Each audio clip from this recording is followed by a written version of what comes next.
Sat Nam, beautiful sovereign woman, Sat Nam. I am Jyoti Rajiv Kaur with VeronicaBerriganIam.com. And today on Sovereign Woman TV, we are going to be discussing post traumatic stress disorder, trauma, the different layers of trauma, energetically as well as biophysically in the brain, on the brain, and the direct pathway that I myself took to overcome trauma. As always, thank you so much for liking and for subscribing to Sovereign Woman TV. As you know, I do go live every Tuesday and Thursday with Tuesday spiritual sovereignty videos to help you heal yourself, taking your power back, healing generations before and after. And then on Thursday with the follow up Kundalini Yoga meditation, the technology you need to integrate this new found awareness. Welcome, welcome, welcome. I think many of us can agree that the state of the world and state of human consciousness right now is in a lot of fear. And the thing about fear is that the more fear you were already living with, the more of this fear, these deep wounds, this trauma that is being expanded and really brought to your awareness during these very changing times. The age of Aquarius is all about transformation and closing out an entire phase, a cycle for humanity, the Piscean age. And because there's so much change and transformation, everything around us is crumbling. And with change and transformation, a lot of human beings do not do well. And if you are someone that has not done the inner work or doesn't have a consistent daily practice of going within, then the fear in the collective consciousness is really bringing up your deep wounds, is really bringing up your traumas, it's bringing up your post traumatic stress disorder by you being triggered with the external world. And this is the new normal for the age of Aquarius 2020 and beyond. So what we need to do as sovereign women is understand what trauma is and how to actually heal it, how to actually energetically and self heal ourselves through incredible holistic practices that I myself have taken that really leave no symptoms and make you your own master through self experience. So, first, let's talk a little bit about trauma because there's layers to trauma and post traumatic stress disorder that I believe many people don't understand. And then I'll share with you the pathway that I took specifically to actually overcome some pretty traumatic events that happened to me in my life. So, first and foremost, what is trauma? I think that when you think of the word trauma, many of us can agree that it is an experience, a situation that happens to you in your life that is deemed negative, is deemed tragic, is deemed basically not something that you want, and that your body, your mind, your consciousness cannot fully accept or get over, right? Or transcend. And trauma can come in very many different shapes and forms. You know, it comes as a child where perhaps you were not shown unconditional love. It can come as a child with bullying, with any kind of abuse. It can come as an adult, right? Trauma can come from a car accident. It can come from a divorce that happened suddenly. Just any events that all of a sudden change who you are as a human being, right? Now, the thing with trauma is that we need to understand that there's also several other layers to it, energetically and biophysically. First and foremost, trauma definitely can usually come from experiences that you yourself have experienced in this lifetime, right? As a child, like I mentioned, or as an adult, or any time in your life, right? But the truth is that, and I did a whole video on this that you should go check out. I actually put the link in the description here in the comments. But I did a whole video on ancestral karma and what that actually looks like. And beyond ancestral karma, there's also ancestral trauma that is really stuck energetically in our lands. And I'll elaborate a little bit more on that. Ancestral karma, in essence, is the energy that is passed down to you by your ancestors, right? The ways that they coped with life, how they overcame fight and flight, how they overcame threats, how they survived. Those coping mechanisms are passed down to you energetically as a human consciousness. And many of us, I believe that there is a chosen healer in every family that is chosen to literally become that foundation of healing, healing herself, therefore healing lineages before and after her. And I have a lot of experience with this ancestral karma because I've been doing deep work in this field for some time now. And there's an incredible meditation that heals ancestral karma, which I actually shared on my YouTube channel. You can go check it out. But in essence, it works energetically so that you can literally start to look at those traits, those characteristics from your ancestors that are really passed down to you energetically and that live as cellular memories in your body. And these cellular memories then trigger this post-traumatic stress disorder, this trauma that you may not even be aware that even happened to an ancestor. And because we know also now that trauma also is energetically trapped in land. I have a very, very good friend who I met. He's actually from Arizona, where I'm from, where I live. But I met him in the middle of Peru in the Amazon jungle when I went to with my 14-day or 17-day experience with plant medicines in the Amazon jungle in Cusco, Peru. And out of all the places, this is where I meet this great master. He's a shaman. He's a wise medicine man, and we meet him out in the middle of the jungle. Yet we've kept in touch. He's like a brother to me. Through my ayahuasca ceremonies, which I shared with you all my experience in the Peruvian jungle with holistic healing and mother ayahuasca and plant medicines. I'll link the description below as well, so you can check it out. This incredible man, he actually wrote a book specifically on his experience with Mother Ayahuasca. It's called The Dream, and I'll post a link below so you guys can go read it. It's amazing. He's a shaman because he's really 4 times in this lifetime, he's by doctors or through serious diseases, he's been told that he's going to die, and he's overcome death. And the reason and that's how you turn into a shaman, really. It's through tragic events that you've actually overcome. It's like going into the subtle world and the subtle realm of the spirit world and being able to come back with gifts and with wisdom to share with others. And so the reason that he was also getting very ill for a long time was because he was not doing the work that he was supposed to do in this world. And I recently went to go visit with him. He once again overcame death one more time. And he was sharing with me the ceremonies that he conducts. And he specifically was chosen for the state of Arizona and specific areas in Arizona to heal the land. And the reason that is because what happens is that in many places of the world, especially in wherever you live, it's important that you actually research and you figure out what are some of the events that happened in your place where you live. Whether it's in Arizona, in Los Angeles, anywhere you go, there's a deep, rich history as to who our ancestors were that lived there, right, prior to us. And what my great friend was sharing with me is that his work has evolved to now he goes to specific areas where he is channeling grandfather through his dream. He's a lucid dreamer. And through his dreams, he actually connects with grandfather. And grandfather is a elder, an ancient elder. He's of Mayan descent. And he guides him to the places where my friend needs to go and perform ceremony so that the souls that are trapped in these areas because of colonization, because of the mass massacre that happened to our ancestors, right? All of these things that happen, their souls are literally trapped in the land of Arizona. And in the last ceremony he was led to this cave. There was this cave where he went, and grandfather asked him to do ceremony there. He does specific chanting and dancing, and it actually opens up vortexes for souls that are trapped. When you're murdered and you're massacred, and what he saw in his visions that happened in this cave was that basically there was a group of Native Americans that were thrown into the cave and they were burned to death. And when you are murdered or massacred that way, that energy, those souls actually get stuck in the land. And that's why so many of us, we think it's just technology and the 5G. But these spirits, these ancestors are asking, especially 2020 and beyond, they're asking for us to acknowledge them and to help them become free from the lands where they were massacred, where they were murdered, where they were raped, where so many really violent things happen. And so it's not just the ancestors, not just your ancestors and what they went through and that lineage that's passing down that energy to you.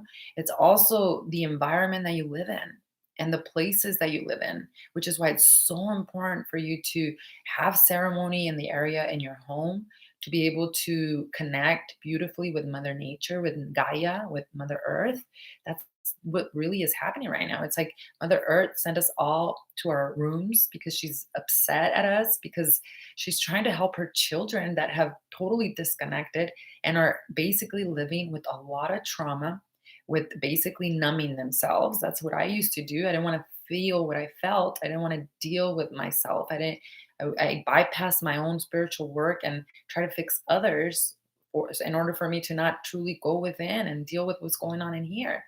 So trauma definitely can be something that happens during this lifetime, but it goes way deeper than that. It goes energetically deep, where it's from our ancestors. And we have this great, huge opportunity because we now have the information and knowledge to actually heal.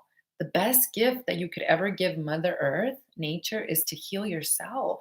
When you heal yourself, you're healing all the women that came before you, all the women that come after you. And healing yourself means healing that relationship, that connection we have with Mother Earth, and the natural biorhythms that we ourselves have. And so it's super important for us to understand that sometimes this trauma and the post-traumatic stress disorder, which post-traumatic stress disorder is really the triggers, right? You may be right now with everything happening with this virus and the shelves being empty inside of grocery stores, people are being triggered. They're being triggered by their inner child or traumas that they have seen or felt. Maybe as a child, you had scarcity of food. That is why so many human beings right now are hoarding toilet paper.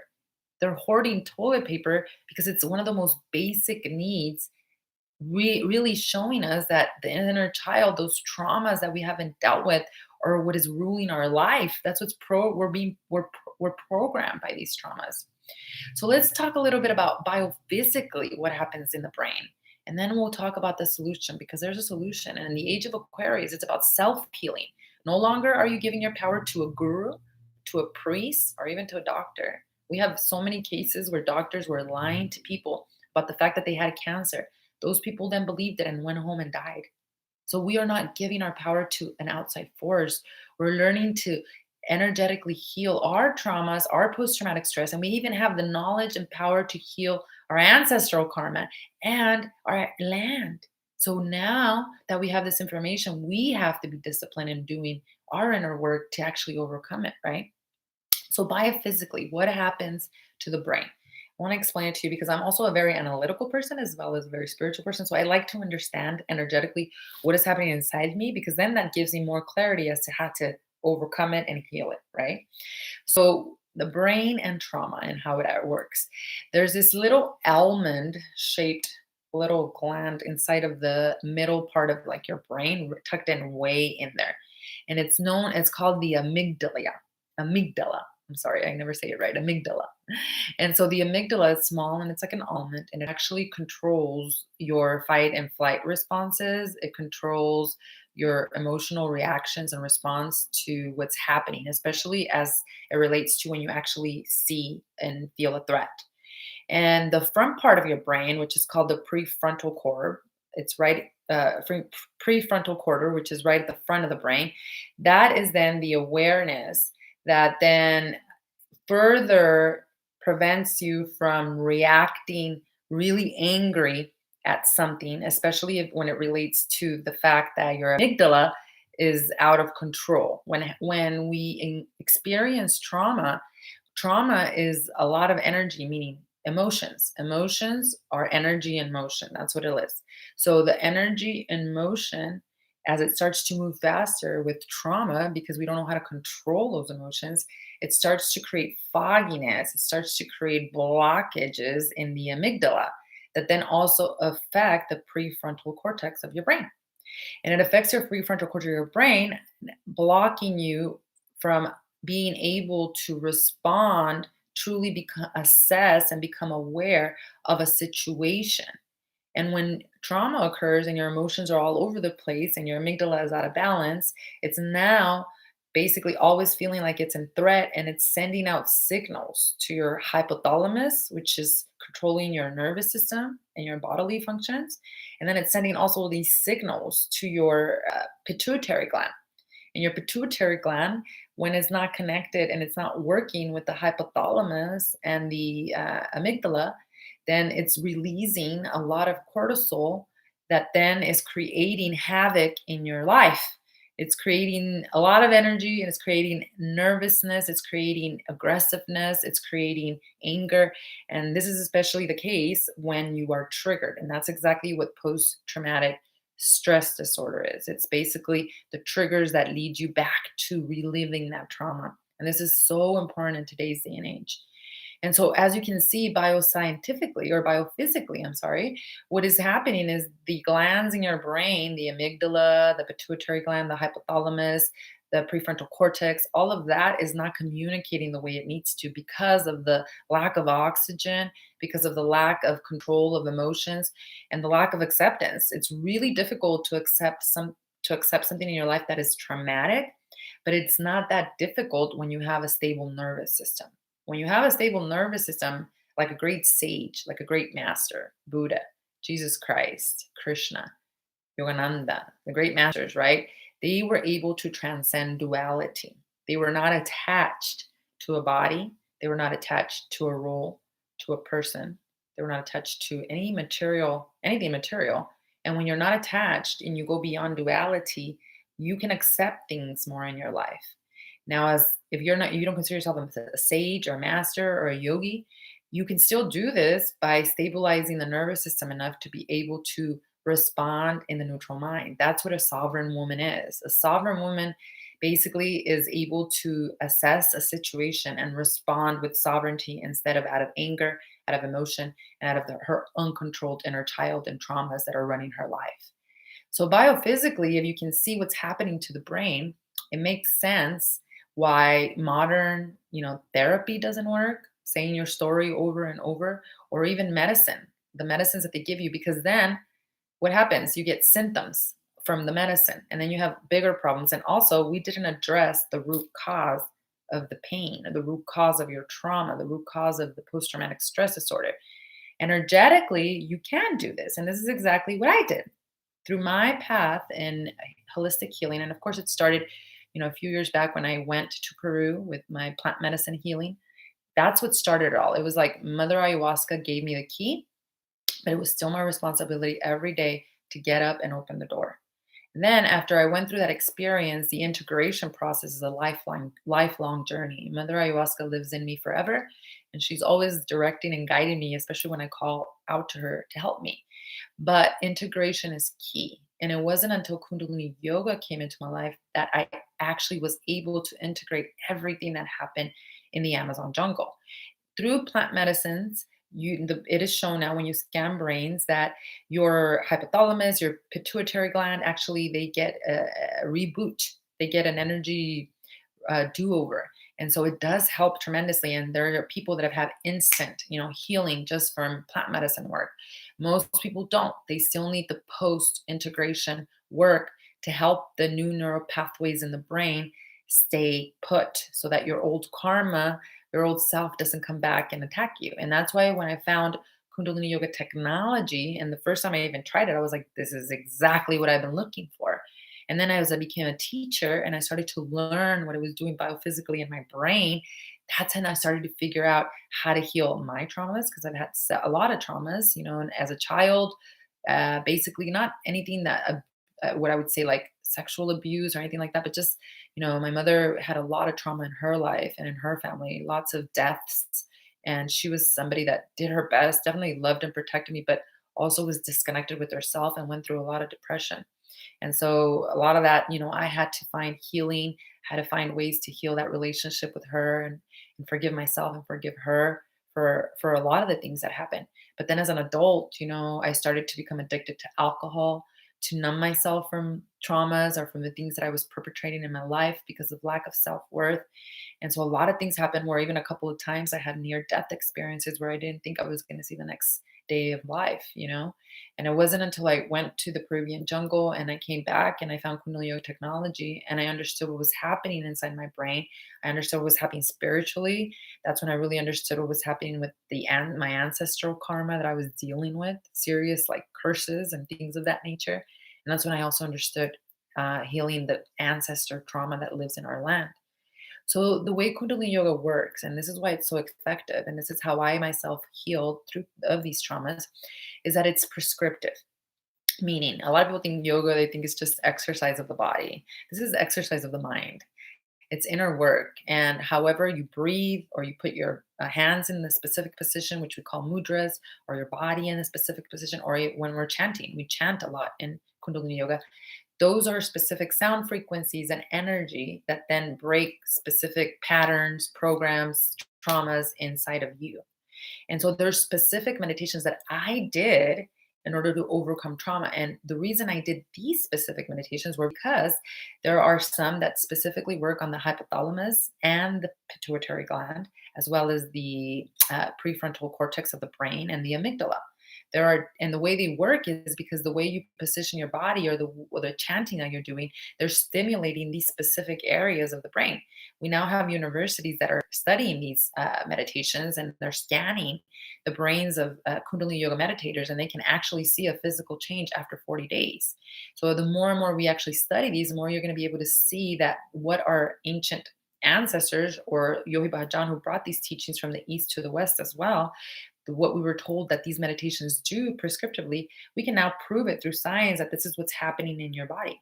So, one of the meditations that I did, which I'll be sharing with you all in a couple of days on Thursday, is specifically healing trauma, specifically healing post traumatic stress disorder. And there was another one that I did specifically, and I still do every single day, to heal addiction, which I'll be sharing with you next week. So, you guys can tune in the following week. We're going to be talking about addiction in the brain and how to heal from addiction and how I did it. And it was a lot of years with an addiction to alcohol. So let me tell you, if I could do it, if I did it, you can do it too. And so prescriptively, what we're doing is we're bringing oxygen. It's energy. It's Kundalini Yoga is white tantra, and it's bringing energy to those areas of the brain that usually don't get oxygen because of all the thoughts and emotions you're having because of the trauma. And so it works energetically to bring more oxygen, to create new neural pathways in the brain so that you can have a higher perceptive reality of the situation or experience. That's really what we need. Many times, and all the times, we cannot change a situation. The only thing we can change is our perception about the situation. And that's wisdom. If you're able to sit with the pain, if you're able to sit with the trauma, and if you're able to ask for higher consciousness to show you why, or what you need to learn here, or not even maybe what you need to learn, because a lot of us think, wow, this, what am I going to learn in this horrible thing that happened to me? How did I co-create this? Please don't go down that rabbit hole. The law of attraction, and so many people that talk about manifestation, they really butcher, the new age community really butchers this practice of manifestation and law of attraction, because a lot of the times people blame themselves for the diseases or the traumas that happen to them, when maybe that's not even the point. The point is not always why it's happening to us. The key here is that it happened, and how can I learn to overcome, accept, and work energetically to heal it? That's really where we want to go with this. So, in a time when so many are feeling fearful, and when your own deep wounds are coming up tenfold, when your ancestor stuff is here for you to heal it, not for you to be afraid of it, this is the perfect time for you to start your inner work, your meditation practice. Meditation is a gift, it is a true gift. And we all have this information, but you still have to integrate it. You still have to do the inner work, or will never be a magic pill. There will never be anything outside of you that will save you until you start to learn to go within. And so next Thursday, I'll be sharing with you all a powerful meditation to actually heal trauma and post traumatic stress disorder. It's going to work specifically on these areas of the brain that I spoke about. And it's going to help you really overcome all of this pain that's coming up right now tenfold, and anything that is holding you back from truly being a sovereign woman. Thank you so much for joining. And please, as always, don't forget to like and subscribe and share with others. Such important information to share with the women of this world, who are the leaders of this world, who are we are the ones rising to be able to rebuild this earth. Mother Gaia herself is asking us to step up to our highest potential and our highest power. And we can do it. You can do it. If I did it, you can do it too. Enrollment to Satori Wellness, my virtual wellness center, where I actually teach spiritual sovereignty classes, full Kundalini yoga classes, 6 a.m. meditation classes, holistic recipes. We have special guests every single month, doctors, integrative medicine doctors, holistic doctors that come and share their wisdom and knowledge with all of you. And Sovereign Girl, it's part of my Sovereign Wellness community, which is actually a program for young girls, Kundalini Yoga meditation program that helps them stay sovereign and leaders in this world. Enrollment is not open quite yet, but I promise you enrollment will be opening soon so you can join us and take your power sovereignty back as well, Sovereign Woman. Thanks once again for tuning in. I'll see you in just a couple of days. Sat Nam. Namaste.